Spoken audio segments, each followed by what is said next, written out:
ಮಳೆಯಿಂದ ಹಾಗೂ ಚಳಿಗಾಲದಲ್ಲಿ ಹಚ್ಚ ಹಸಿರಿನಿಂದ ಕಂಗೊಳಿಸಬೇಕಾಗಿದ್ದ ಬೆಳಗಾವಿಯ ಶಾಹುನಗರದ ಉದ್ಯಾನವನ ಪೂರ್ಣಗೊಳ್ಳದೆ ನಿರ್ವಹಣೆ ಇಲ್ಲದೆ ಹಾಳಾಗಿದ್ದು ಮಳೆ ನೀರು ಸಂಗ್ರಹಗೊಂಡು ದುರ್ವಾಸನೆ ಹರಡ್ತಾ ಇದೆ. ಹೌದು, ಶಾಹುನಗರದ ಪ್ರದೇಶದಲ್ಲಿರುವ ಬಹುತೇಕ ಉದ್ಯಾನವನಗಳ ಸ್ಥಿತಿ ದುಸ್ತರವಾಗಿದೆ. ಸಮರ್ಪಕವಾಗಿ ನಿರ್ವಹಣೆ ಮಾಡಿದ ಪರಿಣಾಮ ಉದ್ಯಾನವನ ಆವರಣದಲ್ಲಿ ಗಿಡಗಂಟಿಗಳು ಬೆಳೆದುಕೊಂಡಿವೆ. ಇದಲ್ಲದೆ ಕೆಲವರು ಕಸ ಕಡ್ಡಿಯನ್ನ ಎಲ್ಲಿಯೇ ಎಸ್ದು ಹೋಗ್ತಾ ಇರುವ ಪರಿಣಾಮ ಉದ್ಯಾನವನಗಳು ಜನತೆಯ ಪಾಲಿಗೆ ಎದ್ದು ಇಲ್ಲದಂತಾಗಿದೆ. ಕುಟುಂಬ ಸಮೇತ ರಜಾ ದಿನದ ವೇಳೆ ಹಾಯಾಗಿ ಕಾಲ ಕಳೆಯಬೇಕು ಅಂದ್ರೆ ನಗರದ ಪ್ರದೇಶದ ಜನತೆಗೆ ಆಗ್ತಾ ಇಲ್ಲ. ಮನೆ ಬಿಟ್ಟು ಹೊರಗಡೆ ಬರದಂತಹ ಪರಿಸ್ಥಿತಿ ಒದಗಿ ಬಂದಿದೆ. ಒಂದು ವೇಳೆ ಗಾರ್ಡನ್ಗಳನ್ನ ಉತ್ತಮವಾಗಿ ನಿರ್ವಹಣೆ ಮಾಡಿದ್ರೆ ಸಾರ್ವಜನಿಕರು ಅಲ್ಲಿ ವಿವರಿಸೋಕೆ ಸಾಧ್ಯವಾಗ್ತಾ ಇತ್ತು. ಆದರೆ ಅವರ ಆಸೆಗೆ ಸಂಪೂರ್ಣವಾಗಿ ತಣ್ಣೀರೆಚ್ಚಿದಂತಾಗಿದೆ.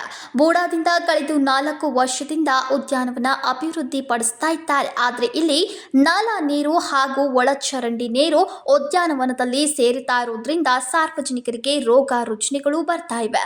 ನಿರ್ವಹಣೆ ಮಾಡಬೇಕಿದ್ದ ಪಾಲಿಕೆಯು ಜಾಣಕೋರತನ ಪ್ರದರ್ಶನ ಮಾಡ್ತಾ ಇದೆ ಅಂತ ಸಾರ್ವಜನಿಕರು ಅಸಮಾಧಾನವನ್ನ ವ್ಯಕ್ತಪಡಿಸಿದ್ರು. ಕೆಲವಿನ ವರ್ಷದಿಂದ ಈ ಬುಡಾದಿಂದ ಈ ಗಾರ್ಡನನ್ನು ಸ್ಯಾಂಕ್ಷನ್ ಆಗಿದೆ. ಮಾನನೀಯ ಶ್ರೀ ಮಾಜಿ ಆಮದಾರ್ ಅನಿಲ್ ಬೆನ್ಕೆ ಸಾಹೇಬ್ ಹಾಗೂ ಮಾಜಿ ಉಪಮಹಾಪೌರ್ ಸೌ ರೇಷ್ಮಾ ಪಾಟೀಲ್ ಅವ್ರ ನೇತೃತ್ವದಲ್ಲಿ ಈ ಗಾರ್ಡನನ್ನು ಸ್ಯಾಂಕ್ಷನ್ ಮಾಡಿ ತೊಗೊಂಡು ಬಂದ್ದಾರೆ. ಬುಡಾ ಹೇಳ್ತಾ ಇದ್ದಾರೆ ಆ ಗಾರ್ಡನನ್ನು ಕಾರ್ಪೊರೇಷನ್ಗೆ ನಾವು ಹ್ಯಾಂಡ್ ಓವರ್ ಮಾಡಿದ್ದೇವೆ ಅಂತ.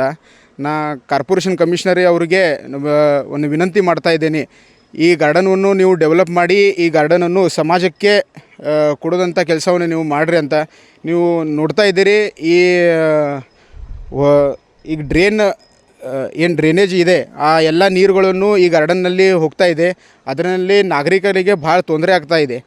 ಈ ಇಡೀ ಶಾಹುನಗರ್ ಹಾಗೂ ಕಂಗ್ರಾಳಿ ಹಾಗೂ ವೈಭವ್ ನಗರ್ ಸಂಗಮೇಶ್ವರ ನಗರ್ ಹಾಗೂ ಸುತ್ತಮುತ್ತ ನಗರದಲ್ಲಿಂದ ಈ ಒಂದು ದೊಡ್ಡ ಗಾರ್ಡನ್ ಇದೆ. ಹಾಗೂ ನಾಗರಿಕರಿಗೆ ಈ ವಾಕಿಂಗ್ ಸ್ಟ್ರೀಟ್ ಆಗಲಿ, ಯುವಕರಿಗೆ ಓಪನ್ ಜಿಮ್ ಆಗಲಿ, ಹಾಗೂ ಸಣ್ಣವರಿಗೆ ಆಡೋಕೆ ಒಂದು ಮೈದಾನ ಆಗಿ ಈ ಒಂದು ಗಾರ್ಡನ್ ಇದೆ. ಅದ್ರ ಸಂಬಂಧ ನಾವು ಸಂಬಂಧಪಟ್ಟ ಅಧಿಕಾರಿಗಳಿಗೆ ಒತ್ತಾಯ ಮಾಡ್ತಾ ಇದ್ದೇನೆ ರೀ, ನೀವು ಬೇಗ ಈ ಗಾರ್ಡನನ್ನು ಡೆವಲಪ್ ಮಾಡಿ ಸಮಾಜಕ್ಕೆ ಕೊಡೋದಂಥ ಕೆಲಸ ನೀವು ಮಾಡಬೇಕು. ಹಾಗೂ ಈ ಉತ್ತರ ಮತಕ್ಷೇತ್ರದ ಶಾಸಕರಾದಂಥ ಶ್ರೀ ಆಸಿಫ್ ಸೇಠ್ ಅವರಿಗೆ ನಾ ವಿನಂತಿ ಮಾಡ್ಕೋತಾ ಇದ್ದೀನಿ, ನಿಮ್ಮ ಕಡೆಯಿಂದ ಯಾವ ಫಂಡ್ ಹಾಗೂ ಈ ಗಾರ್ಡನನ್ನು ಲಗೋಷ್ಟ ಡೆವಲಪ್ ಮಾಡಿ ಸಮಾಜಕ್ಕೆ ಕೊಡೋದಂಥ ಕೆಲಸ ಮಾಡಬೇಕು ಅಂತ ನಾವು ವಿನಂತಿ ಮಾಡ್ಕೋತಾ ಇದ್ದೀವಿ.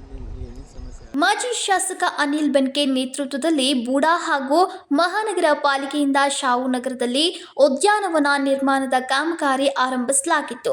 ಪಾಲಿಕೆ ಹಾಗೂ ಬೂಡಾ ಅಧಿಕಾರಿಗಳ ನಿರ್ಲಕ್ಷ್ಯದಿಂದ ಶಾಹುನಗರದ ಉದ್ಯಾನವನ ಪೂರ್ಣಗೊಂಡಿಲ್ಲ. ಕೂಡಲೇ ಇದನ್ನು ಪೂರ್ಣಗೊಳಿಸಬೇಕೆಂದು ಸಾಮಾಜಿಕ ಕಾರ್ಯಕರ್ತ ಆದಿತ್ಯ ಪಾಟೀಲ್ ಆಗ್ರಹಿಸಿದರು. ಸಂಕಲ್ಪ ಶಿಂದೆ, KMM ಕನ್ನಡ ನ್ಯೂಸ್, ಬೆಳಗಾವಿ.